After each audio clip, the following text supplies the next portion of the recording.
what's your like most memorable locker room or encounter with any player? Like a locker room moment with a player. What's your most memorable encounter with a player? Okay, hold on. Iggy, the most memorable was with Jack Elway, but I don't think I can tell it on this. No, the Randy Moss one's good. And he I knows don't Randy know. Moss. No, not that one either. That has a lot of cursing in it. You can bleep it out. Okay. All right. I'll tell you the Randy Moss. All right. I mean, you know who Randy Moss is? Yep. Okay. He was an all-time great wide receiver, somewhat overrated, didn't go over the middle. He was with the Raiders. They played a Monday night game in Seattle. And I want to let you know, Monday night games end late. And on a newspaper, you have a deadline. You got to have your stuff in, let's say, by 11 o'clock. It may be even have been earlier. But the game ended kind of late, so we went into the locker room. The Raiders had lost. We wanted to talk to the quarterback. Iggy, I forgot the quarterback's name. Andrew Walter. Andrew Walter. Thank you. Yeah. He was a very nice guy. And what he said was, I know you're in a hurry. I just want to take a quick shower.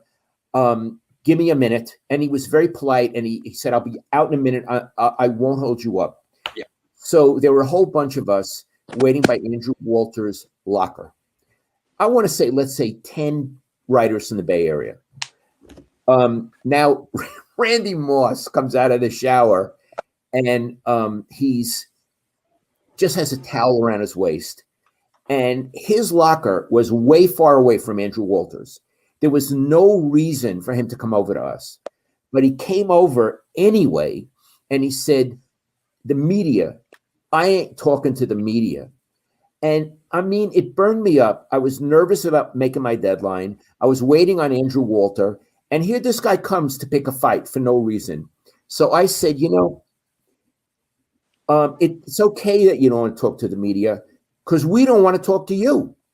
I said, we want to talk to Andrew Walter. We don't want to talk to you. So he didn't like that. So he said, he said, why do you have to get personal? And I said, I'm not getting personal. We just don't want to talk to you. So he said, who are you? And I said, I'm Lowell Cohn. Who are you? Now, of course, I knew who he was, but he was no one. I mean, he had done nothing on the Raiders. He wasn't like he had done nothing on the Raiders, and he was about to get shipped out of the game. He was just looking for it. So he said, "Who are you?" And I said, "Well, who are you?" And he got so angry at me. Yeah. He started running around the locker room, calling me dirty names, calling me bald, and the other players. He expected them to support him. But they had just lost the game. He didn't do anything. They couldn't have cared less about him. They just kept dressing. And he went around screaming at me. And to tell you the truth, I mean, it made me laugh. And I'm so glad I said to him, I'm Lowell Cohn. Who are you? Dang. You're muted, Grant. You're muted. Sorry about that. So I'm looking this up. Hold on. November 6th, 2006, I was a freshman in college. I was away. I remember you called me to tell me that this happened. The Seahawks won 16-0. The Raiders scored 0 points. They got shut out. They scored 0 points in that game. That's why we wanted to talk to the quarterback. I see. Yeah. Iggy, I called you after the game. Yeah, you're never gonna believe what happened. And I was out. I was down in LA. I didn't know what the Raiders were doing. Wow. That was a good story. Dang. I was very proud of you for that one, Dad. Very proud. Dang.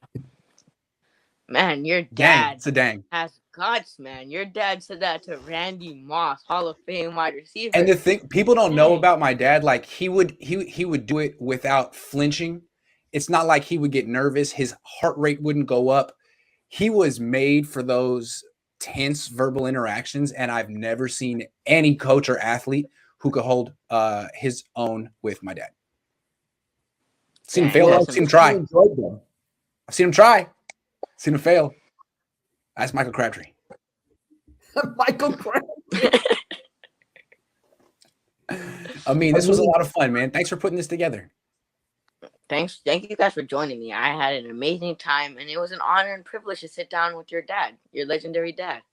And Well, you're thank also you. legendary. You're also legendary. I'm not going to forget about you, but it was just an honor to sit down with your legendary. Someone guy. in the chat said something interesting. He said, if Lowell hadn't decided to become a sports writer, would there be Grant, Vish, Amin? I don't know. I mean, I don't think I would be a sports writer right now. I probably wouldn't be a sports writer right now if it wasn't for my dad. I wouldn't have had the idea. And I'd like to think that I've gotten some people their start as well. So, Dad, in a way, this is all your coaching tree, journalism tree, Including Amin. including Amin. Amin the Second Dream. generation. You're the next generation. Once removed.